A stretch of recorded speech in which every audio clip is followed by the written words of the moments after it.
మహాగణాధిపతయే నమః. ఓం గురుభ్యో నమః. ఓం శ్రీమాత్రే నమః. మనం ఈరోజు అందరినీ పట్టి పీడిస్తున్నటువంటి అంశం ఏమిటి అంటే అప్పులు, రుణము, రోగము, శత్రుత్వాలు. ఈ మూడిటి నుంచే మనిషి విముక్తిని కోరుకుంటాడు ఎప్పుడు కూడా. అబ్బా రుణాలు ఉండకూడదండి, నా రుణాలు తీరిపోవాలనుకుంటూ ఉంటాడు. అది కుటుంబ సభ్యులతో కలిసినటువంటి రుణం కావచ్చు, లేదా మనం అప్పులు చేస్తూ ఉంటాం ఒక హోమ్ లోనో లేదా బిజినెస్ లోనో హ్యాండ్ లోనో. ఇటువంటివి క్లియర్ అవ్వాలంటే హోరా జ్ఞానం బాగా తెలియాలి.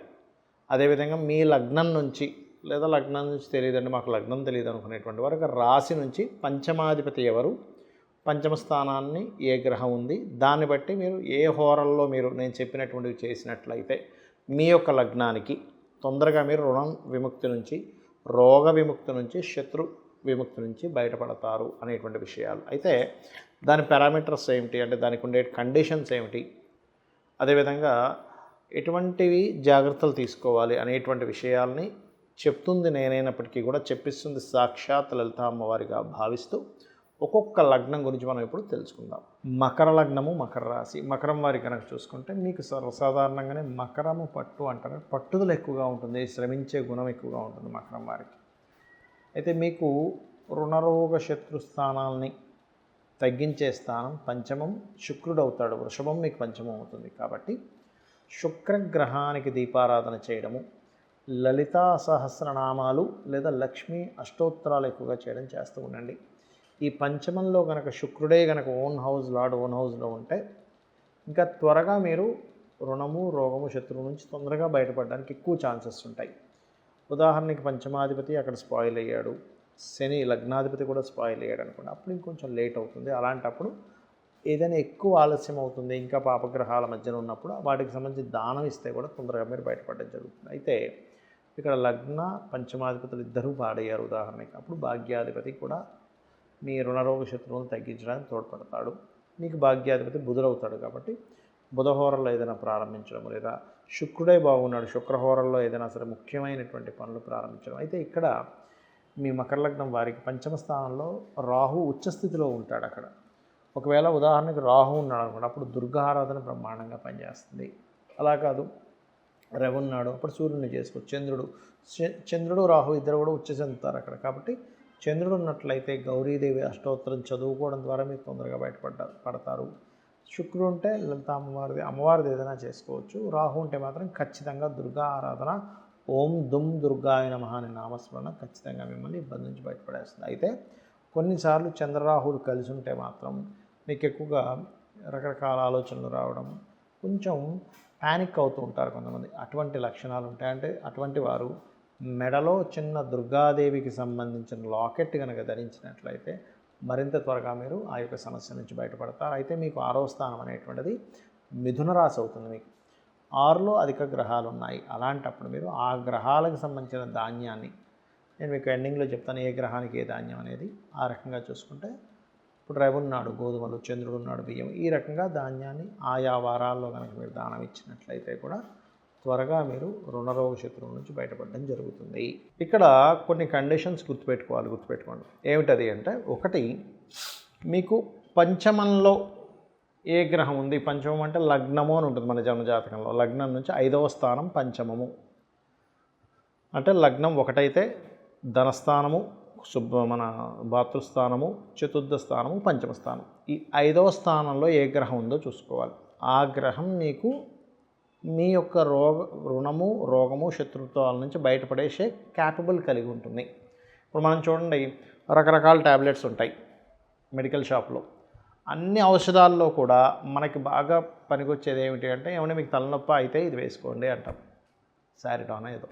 జ్వరం అయితే డోలో వేసుకుంటాం, లేదంటే ఇంకో ప్రాబ్లం ఉంది, విటమిన్ B12 లోపం ఉందన్నప్పుడు ఒక ఇంజెక్షన్ తీసుకుంటాం. అంటే ఏమిటి, మీకు ఏ ప్రాబ్లం ఉందో ఆ సంబంధించింది పనిచేస్తుంది, కానీ విటమిన్ B12 మీకు జ్వరాన్ని తగ్గించదు, తలనొప్పిని తగ్గించదు. అలాగే మీ పంచమం ఎవరు, ఎందుకు అంటే రుణ రోగ శత్రుస్థానం ఏదైతే ఉందో అది 6వ స్థానంగా చెప్తూ ఉంటారు జ్యోతిషశాస్త్రంలో. ఆ 6వ స్థానానికి వ్యయభావం పంచమ స్థానం. సరే పంచమంలో అస్సలు బాగాలేవండి గ్రహాలు, సెకండ్ ఆప్షన్ ఇంకేమైనా ఉందా అన్నప్పుడు 9వ స్థానం చూసుకోవాలి. 9 కూడా పాడైపోయిందండి మాకు అనుకున్నప్పుడు లగ్నంలో ఉండేటువంటి గ్రహాలను కూడా తీసుకోవచ్చు. ఇది ముఖ్యంగా గుర్తుపెట్టుకోండి. ఇక రెండవ విషయం ఏమిటంటే పంచమంలో ఒక్కొక్క గ్రహాన్ని బట్టి ఒక్కొక్క పరిహారం చేసుకుంటూ ఉండాలి. రవి ఉన్నాడు అనుకోండి, సూర్య నమస్కారాలు చేసుకోవడం చేస్తూ ఉండండి. అదేవిధంగా సూర్యభగవానుడికి ఆదివారాలు ముఖ్యంగా శాస్త్రంలో చెప్పినటువంటిది శ్రీతైల మధుమాంసాన్ని త్వజతే అంటే స్త్రీని కలవడము, మధువు మాంసము అలవాటు ఉన్నా సరే వాటిని ఆ రోజు వదిలేసేయడము ప్రత్యేకంగా, మరియు తలకి నూనె రాసుకోకపోవడం చేయాలి. సూర్య అనుగ్రహం ఎక్కువగా కావాలంటే ఎలా అంటే ఇప్పుడు మనకు చూడండి, ఒక హెల్త్ ఇష్యూ ఉంది, డాక్టర్ గారు ఏం చెప్తారు, అయ్యా మీరు ఈ ఈ ఆహారపు అలవాట్లు చేసుకోండి అంటాం. అంటే ఏమిటి, అప్పుడు కానీ మన బాడీ ఆ క్యాపబుల్ పొందదు. అలాగే సూర్య అనుగ్రహం కావాలంటే వీటిని ఆదివారాలు చేయకూడదు, గుర్తుపెట్టుకోండి. ఇక చంద్ర అనుగ్రహం, చంద్రుడు పంచమంలో ఉన్నాడు లేకపోతే భాగ్యంలో ఉన్నాడు, లగ్నంలో ఉన్నాడు అనుకుందాం. అప్పుడు చంద్రానుగ్రహం కలగాలంటే చంద్రగ్రహానికి దీపారాధన చేయడము, బియ్యము దానంగా ఇవ్వడము. సూర్యుడికేమో తండ్రికి నమస్కారం చేసుకుంటే చంద్రుడికి తల్లిదండ్రుల్లో ఇద్దరికీ చేసుకోవాలి నమస్కారం అనేటువంటిది. చంద్రుడు ముఖ్యంగా తల్లికి కారకుడు, మనసుకి కారకుడు, కాబట్టి మెడిటేషన్స్ ఎక్కువగా చేయడము. అదేవిధంగా గోవులకి ప్రత్యేకంగా మీరు బియ్యపు పిండి తినిపించడం చేయాలి. ఆ సూర్యుడిదైతే గోధుమ రవ్వ తినిపిస్తుంటారు. అదేవిధంగా కుజుడు అనుకోండి, సుబ్రహ్మణ్యేశ్వర స్వామి ఆరాధన, పంచమంలో కుజుడు ఉన్నాడు మీకు ఉదాహరణకి, అంటే పంచమం రుణరోగ శత్రుస్థానాలను తగ్గించేదన్నాం కదా, హనుమాత్ ఆరాధన, సుబ్రహ్మణ్యేశ్వర స్వామి ఆరాధన, అందులో ముఖ్యంగా కుజహోరల్లో చేయండి.